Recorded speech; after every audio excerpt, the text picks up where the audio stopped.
किस एज से जो है रिंकल्स शुरू हो जाते हैं मोस्टली पाकिस्तान में?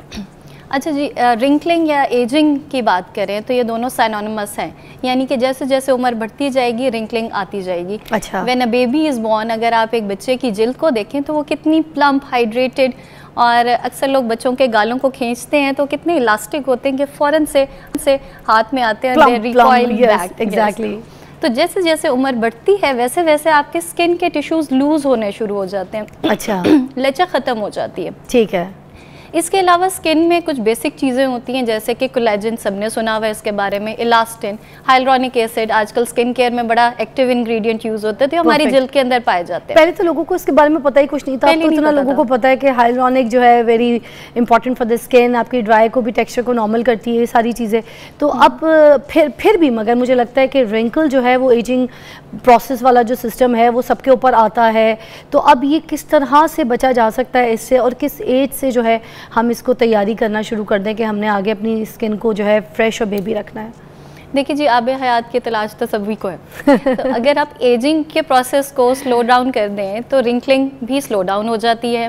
एजिंग के प्रोसेस को जैसे स्लो डाउन करें अब ये तो पॉसिबल नहीं है, लेकिन आप बहुत सी ऐसी चीज़ें कर सकते हैं जिनके आप, जैसे कि आपका लाइफस्टाइल अगर हेल्दी होगा, डाइट, एक्सरसाइज, पोल्यूशन, स्मोकिंग, इन चीज़ों से बचें, ये चीज़ें वाकई असर करती हैं। जैसे एजिंग का प्रोसेस स्लो होगा वैसे रिंकलिंग का प्रोसेस भी स्लो होगा। किस एज से, आपने ये भी बताना था कि किस एज से शुरू हो जाती है ये? अच्छा, अब ये है कि जैसे जैसे बॉडी में ग्रोथ का प्रोसेस खत्म हो जाता है वैसे रिंकलिंग स्टार्ट हो जाती है। अच्छा। अब वो ग्रोथ का प्रोसेस अमूमन लोगों में खत्म होना शुरू होता है, यानी कि थोड़ा सा स्लो होना शुरू होता है 20s में जाके। ओके। 20s की अपनी एज में जाके। तो जब हम प्रिवेंटिव मेजर्स की बात करते हैं तो लोगों के 20 ईयर्स ऑफ एज में शुरू हो जाने चाहिए। 20 के बाद तो असल जवानी शुरू होती है, वो कहते हैं ना कि 20 के बाद तो खूबसूरती निखरना शुरू होती है, तो उसके बाद वो एहतियात भी शुरू हो जाती है फौरन ही। जी, जैसे गाड़ी को ब्रेक लगाते तो आहिस्ता आहिस्ता जाके ब्रेक लगती है, उसी तरह से एजिंग का प्रोसेस भी ऐसे है कि वो थोड़ा सा लेट जाके होती है। अच्छा। बेसिकली ग्रोथ हार्मोन और कुछ आपके एक्टिव हार्मोन्स बंद हो जाते हैं आफ्टर 25-30, स्लो डाउन हो जाते हैं। एंटी एजिंग को रोकने के लिए कौन से ऐसे प्रोडक्ट्स हैं, कौन सी ऐसी मेडिसिन हैं जो खानी चाहिए, चाहे वो कोलेजन की हो या रिंकल्स की हो, वो कौन सी हैं जो देखने वालों को बता सकें? देखिए, आप जो खाते हैं ना वो आपकी स्किन पे नज़र आता है। It's literally true. अगर आपकी डाइट अच्छी रहती है तो आपकी स्किन भी अच्छी रहती है। उसमें चीज़ें होती हैं, एंटीऑक्सीडेंट्स वगैरह वाली चीज़ें बहुत अच्छी होती हैं, जैसे कि हमें अम्मी कहती थी कि आप हरी सब्जियां खाया करें, ये दैट्स ट्रू। इनमें एंटीऑक्सीडेंट्स होते हैं, मछली में होते हैं, आपके हेल्दी ऑयल्स में अच्छे एंटीऑक्सीडेंट्स होते हैं, फ्रूट्स में होते हैं। तो आप अगर अपनी डाइट अच्छी करते हैं तो इट मीन्स कि आपके रिंकलिंग का प्रोसेस स्लो हो जाएगा, झुर्रियाँ देर से आएंगी और जो बन रही हैं वो भी स्लो डाउन हो जाएंगी।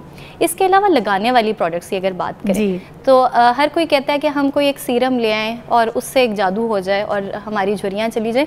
अमूमन लगाने वाली चीज़ों से रिंकलिंग का प्रोसेस स्लो तो हो जाता है, लेकिन जो झुर्रियाँ स्किन में पड़ जाती हैं वो जाती नहीं है। अच्छा। उसके लिए हमें फिर एक बार झुर्रियाँ आई भी हैं चेहरे पे, अब उसके ऊपर कोई भी प्रोडक्ट लगा दें वो झुर्रियाँ जाएंगी नहीं, बस उसके आगे का प्रोसेस जो है वो स्लो हो जाएगा। क्या अलामात होते हैं जैसे हमें पता चल जाता है कि भाई हम रिंकल्स की स्टेज पे जाना शुरू हो गए, हमने अब बचना है? अच्छा, सबसे पहले तो आपको लोग बता देते हैं कि आपके चेहरे पे झुर्रियाँ आनी शुरू होगी, लाइनें आनी शुरू होगी। झूठ भी बोलते हैं लोग, कुछ लोग नहीं भी बताते, फिर क्या करें? अच्छा, इसमें ये होता है कि आप जब एक्सप्रेशंस देते हैं, चेहरे की मूवमेंट करते हैं तो आपके चेहरे पे लकीरें नुमायां होती हैं, जैसे कि कुछ लोगों के माथे पे लाइनें और लकीरें बन जाती हैं। अच्छा। इसके अलावा लड़कियां मेकअप करें तो मेकअप जो है उन लकीरों में उनको फंसता हुआ नजर आता है। ओके। और इसके अलावा वो बेकिंग कर रहे होते हैं पाउडर का। एग्जैक्टली। अच्छा, और जब आप स्माइल करते हैं तो स्माइल लाइन्स, झुर्रियाँ या फिर आपके चिन के पास लाइन्स इस तरह से नजर आना शुरू हो जाती है। अच्छा, ये जगह सबसे पहले झलकना शुरू हो जाती है, और ये लाफ लाइंस है, ये भी बहुत ज्यादा गहरी होना शुरू हो जाती है ना, ये भी मेरे ख्याल से अलामत होती है। तो चेहरे की मूवमेंट से, एक्सप्रेशन से और जिल्द के ढलकने से रिंकल्स या झुर्रियाँ नुमायां होनी शुरू हो जाती है। पहले ये छोटी होती हैं, पतली होती हैं जैसे कि फाइन लाइंस, और फिर ये गहरी होनी शुरू हो जाती है। अच्छा,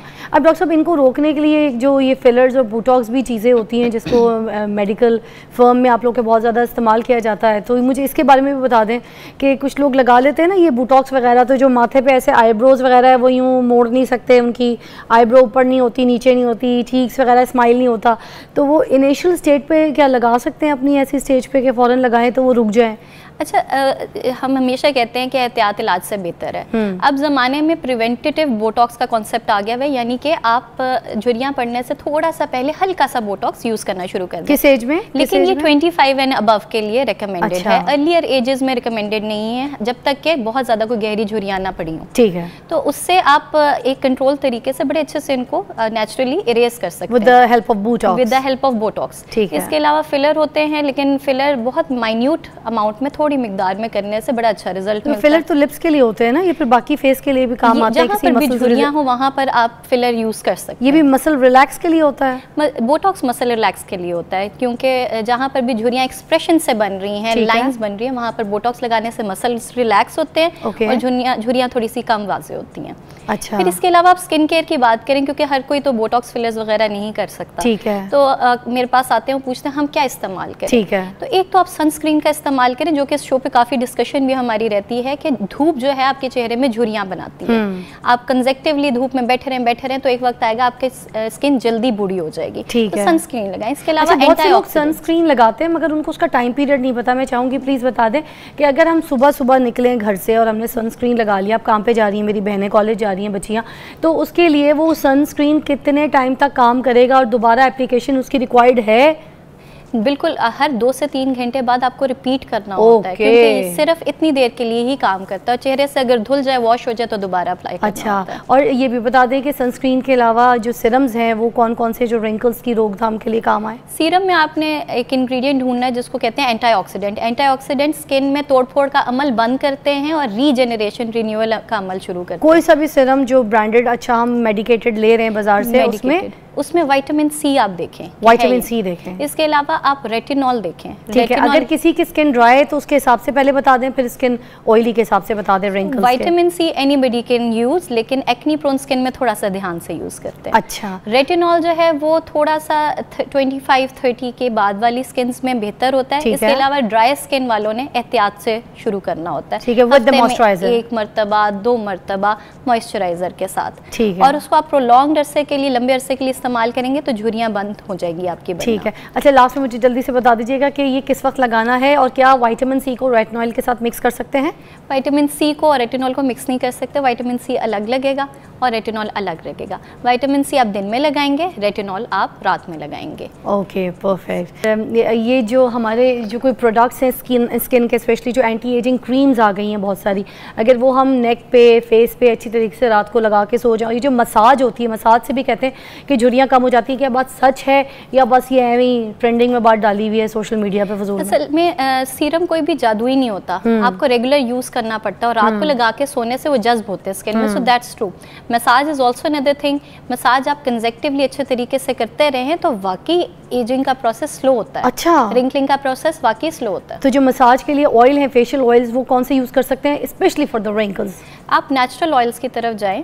जैसे इसमें तो एंटी एजिंग भी होता है ना, कोकोनट, तो डॉक्टर साहब कोकोनट इस्तेमाल कर सकते हैं? कोकोनट ऑयल यूजुअली कोमोडोजेनिक होता है, यानी कि उससे चेहरे पे दाने बनते हैं। ओके। तो हम फिर कौन सा करें डॉक्टर साहब? प्योर ऑयल हम लगाने को रेकमेंड नहीं करते। आप अच्छा मॉइस्चराइजर लेके उससे मसाज कर सकते हैं। Not with the oils, with the moisturiser. कोई भी अच्छा मेडिकेटेड या मसाज मॉइस्चराइजर्स जो आ गए बॉडी मसाज वाले, वो भी चेहरे पे कर सकते हैं? चेहरे को जरा ख्याल से रखें, ज्यादा बेहतर है। उसके लिए स्पेशल मॉइस्चराइजर होते